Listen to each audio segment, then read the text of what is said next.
Se você não para refletir quando te fazem a pergunta, você é feliz? Olha, você tá fazendo tudo errado. E eu só falo isso porque existe duas maneiras, segundo o budismo, para a gente definir felicidade. E uma é a felicidade relativa e a felicidade absoluta. Antes de destrinchar um pouquinho sobre elas, o importante você parar para pensar um pouquinho. Quando alguém me fala para mim, ai, você é feliz? Hoje, vamos dizer assim, eu tenho uma resposta um pouquinho mais definida e segura e tranquila para dar. Mas por muito tempo eu focava assim, eu sou feliz agora, aqui neste momento, aí eu posso falar várias coisas.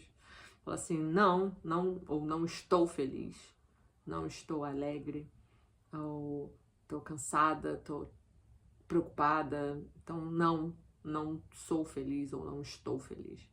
Ou tô falando de maneira geral.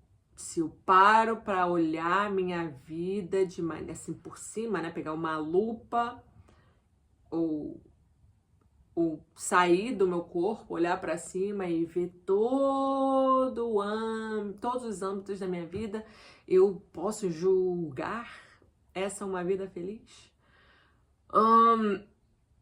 E aí eu ficava assim do tipo, sou feliz sim.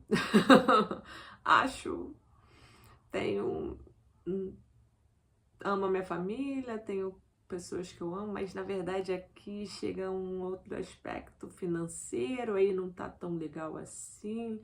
E na verdade eu passo muito tempo preocupada, porque eu não tô tranquila em relação ao aspecto financeiro. Se acontecer qualquer coisa na minha vida financeira, né, que exige aí um investimento inevitável, por exemplo, saúde, morte, vai ser um pouco caótico. Então eu ficava, sabe, do tipo, na verdade não sou tão feliz assim não. Tenho momentos de alegria. Tenho momentos de alegria, mas dizer que a minha vida é uma vida feliz na maior parte do tempo, não. Então, né, era mais ou menos assim que eu ficava, meio perdida. Eu dava pra pessoa uma resposta muito vaga e, sou feliz, sim. Eu sou uma pessoa feliz, eu sorrio bastante. Mas às vezes por dentro, aquele sorriso, ele é só uma máscara, né? Na época da minha depressão era muito comum isso. Eu parecia muito feliz, contente, alegre, quando na verdade eu tava dilacerada por dentro. Então, hoje a coisa pra mim é um pouco mais clara. Existe um livro, eu agora não tô com o livro aqui, mas eu tenho esse livro aqui em casa. O livro tá com a minha esposa, ela tá no México, então não posso mostrar pra vocês, mas tem um livro que se chama Felicidade, e neste livro vai falando com mais detalhes, né, sobre felicidade. Só que, fazendo a história longa um pouco curta, a felicidade relativa é aquela alegria que a gente pode sentir com a conquista de alguma coisa, vamos dizer assim, você se formou, aí você tem aquela felicidade momentânea, né, por ter feito aquilo, você conseguiu um aumento, você conseguiu um apartamento, conseguiu comprar alguma coisa, conseguiu um sim da pessoa amada. Você tem aqueles momentos, aquelas coisas externas a você que vão te dando alegria, o que muita gente chama de felicidade, te dando momentos felizes ali, memórias boas, né? Isso pode ser chamado também de felicidade. Só que essa é uma felicidade relativa, já tá no nome. Ela é dependendo de alguma coisa. Então você sente aquilo porque houve algum fator externo que te despertou, que te deu um gatilho de felicidade. Às vezes até mesmo fazer exercício físico, né? Foi algo que foi feito externamente. E aí vem a felicidade absoluta, que exige mais um esforço contínuo e, vamos dizer assim, com um objetivo muito claro, tá? Para chegar naquela felicidade que nós chamamos de felicidade absoluta, ou estado de Buda. A felicidade absoluta, ela é quando nós sentimos felicidade somente por estar vivo, independente do que está acontecendo, independente da situação financeira, independente da questão da saúde. É difícil, né? Parar para pensar e chegar, não, mas Isabela, na verdade isso é possível. E eu vou dizer verdade, assim, de coração, hoje eu falaria também, acho, não vou falar que é impossível, porque isso é parte dos nossos ensinamentos, mas acreditar nisso quando não se vive é muito difícil. É muito, cara, não, isso aí é... Só que esse é o estado de Buda. A felicidade absoluta é justamente sentir esse júbilo somente pela vida em si. Porque consegue compreender que tudo é passageiro. Consegue entender que a alegria e a tristeza são fatos da vida. Como já diz no Gosho. São fatos da vida e eles passam. Então, a felicidade absoluta é quando existe essa compreensão real do quão maravilhoso é estar vivo. Porque nada externo, olha só, deveria ser, vamos dizer, ser um fator de tristeza enquanto estou vivo. E aí, caraca, mas isso é difícil pra caramba. Para um cacete, é muito difícil, é por isso que a gente tem que praticar todos os dias. Por isso que existe uma diferença entre felicidade relativa e felicidade absoluta. Porque quando se fala em absoluto, não existe exceção, né? Então é difícil mesmo. Tô falando que eu tô vivendo agora? Não. Mas eu estou buscando isso. Então o que eu tenho que fazer? Eu tenho que praticar e estudar. Eu tenho que me esforçar. Eu tenho que ser diligente na minha prática e nos meus atos, em observar minha mente. E aí, quando a vida carece desse objetivo, desse propósito, é muito difícil chegar. Na verdade, é praticamente impossível, assim. Não tem como, porque se você não está neste caminho objetivamente, certamente você não vai chegar nele. Certamente você não vai passar nem perto deste objetivo ser concretizado, deste, né, ponto final. Eu vi uma conversa entre o professor, aquele filósofo Clóvis Barros Filho, né? E aí ele fez uma analogia que eu achei muito interessante, que era sobre como a gente usa um mapa, né, um aplicativo para chegar em algum lugar. E ele só faz sentido se eu tiver um lugar para chegar. Se eu não tiver um ponto de chegada, aquele aplicativo é, vamos dizer, inútil, já que ele serve para me dar direção para onde chegar, né? Do ponto A ao ponto B. Se eu não tenho o ponto B, eu posso ter o mapa, mas eu só vou ficar ali, sei lá, explorando, ou andando, vendo o que está acontecendo, mas sem nenhum objetivo. E isso é como a maioria, ou muitas pessoas, hoje vivem a vida.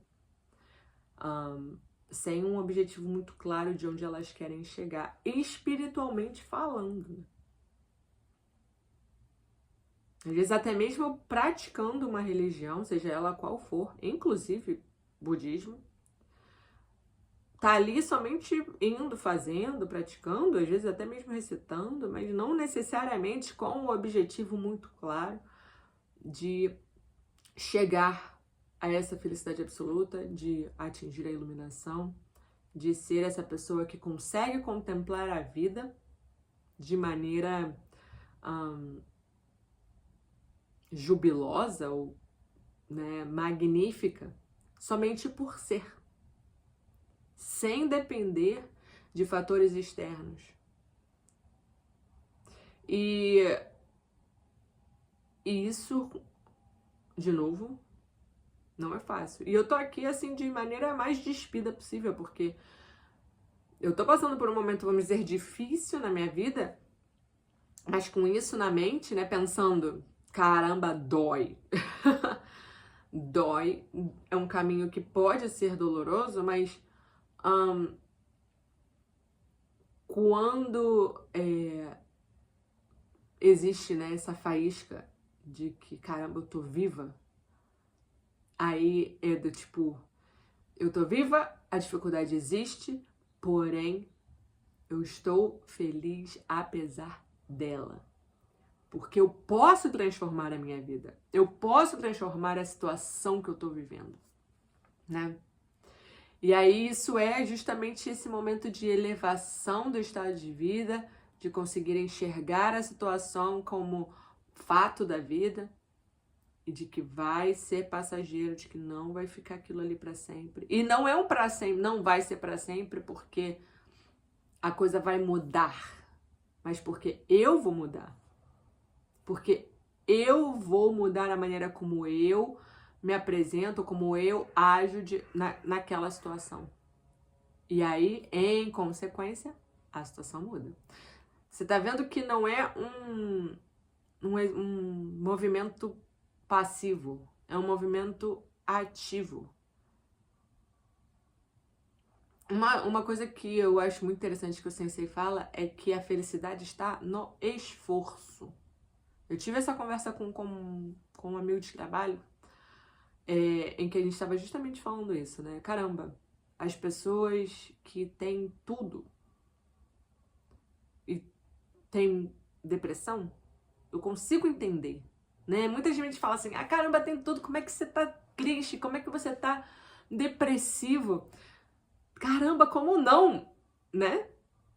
E eu não tô falando que é bom, ruim, certo ou errado, não é isso, mas olha só. Vamos pensar aqui na mesma conquista, mas dois cenários diferentes. Uma pessoa de 18 anos que tem um carro. Mas ela tem um carro porque os pais deram para ela aquele carro. Então ela vai ficar feliz, óbvio, felicidade relativa. Aqui. Só que aquela felicidade de ter ganhado o carro e tudo mais, ela vai passar mais rápido, mas assim, rápido mesmo. Porque ela vai, sei lá, os seus amigos já têm também, então, tipo, eu sou só mais um, né? Eu fiquei feliz aqui, mas já passou, porque isso não me apresenta nenhuma diferença em relação a ninguém, então eu não sou melhor do que ninguém, porque a minha realidade é essa, né? Dos meus amigos também. Ou é um motorista inexperiente vai se envolver num acidente de carro, nada muito sério, mas vai se envolver num acidente de carro, então aquilo te deixa estressado, ou também até para estacionar, ainda não consegue estacionar, entrar na vaga de maneira correta, fica ali meio vai e volta, estressa, pede ajuda para alguém, melhor você estacionar para mim. Então, assim, a felicidade existiu, mas foi muito rápido. Agora vamos pensar num outro cenário. Não é uma pessoa de 18 anos, porque quem com 18 anos que não tem os pais para dar dinheiro vai poder ter um carro, né? Então, ninguém. Mas é uma pessoa, sei lá, de 30 anos, que estudou, trabalhou, se esforçou, juntou dinheiro, e aí comprou seu carro. Pum, caraca. Continua sendo felicidade relativa. Mas é um gozo diferente, né? Porque houve um esforço, uma trajetória. Ela almejou aquilo por tanto tempo. E ela se esforçou tanto para conquistar aquilo. Que sim, talvez ela possa passar pelas mesmas dificuldades de eu não consigo estacionar, eu tô estressada, não sei o quê, mas assim, vai chegar em casa, caraca, eu tenho um carro. Talvez não por muito tempo, mas vai ter. Então, assim, duas felicidades relativas, da mesma forma, ter um carro. Só que com esforços diferentes. E aí, voltando lá pro exemplo de, poxa, como que uma pessoa tem tudo na vida, teve a vida fácil e ela ainda assim sofre ansiedade e depressão. Caramba! Ela não se esforça pra nada. Não tô dizendo que são todas, tá? Até porque depende da criação da família. Mas quando existe essa pessoa, eu me deparo com essa pessoa, e eu já vi várias pessoas que têm condição financeira boa e ainda assim sofrem de depressão, eu consigo entender. Né? Do tipo, caramba, realmente, porque assim, o esforço, a vontade, a gana, a diligência, o ter que pensar para poder fazer acontecer, não acontece. E eu já tive esse papo com algumas pessoas nesse sentido. E corroboro. Né? Pude corroborar a minha teoria. Então, assim, a felicidade está no esforço. Então, vamos dizer, quando se trata da felicidade relativa, ela tá no sentido de talvez essa felicidade dure um pouco mais, ou seja, mais saborosa, mas quando a gente tá falando da felicidade absoluta, só podemos chegar nela quando existe o esforço. Não tem como você chegar na felicidade absoluta sem claramente estar no caminho se esforçando para isso. Para chegar lá. Beleza? Então esse é o meu, minha reflexão que eu tive aqui. Não foi nem muito sobre explicar o que é felicidade relativa e absoluta, senão sobre compartilhar o que está no meu coração e o que eu mesma estou vivendo neste momento. É isso. Se você tem algum outro tema em que gostaria que eu falasse aqui, ou se isso fez sentido para você, comenta, deixa eu saber, por favor, isso é importante para mim. Aproveita aí, se inscreve no canal, compartilha e dá um joinha, um like, para eu saber que você gostou disso, tá bom? É isso, nos vemos no próximo vídeo, beijo e tchau!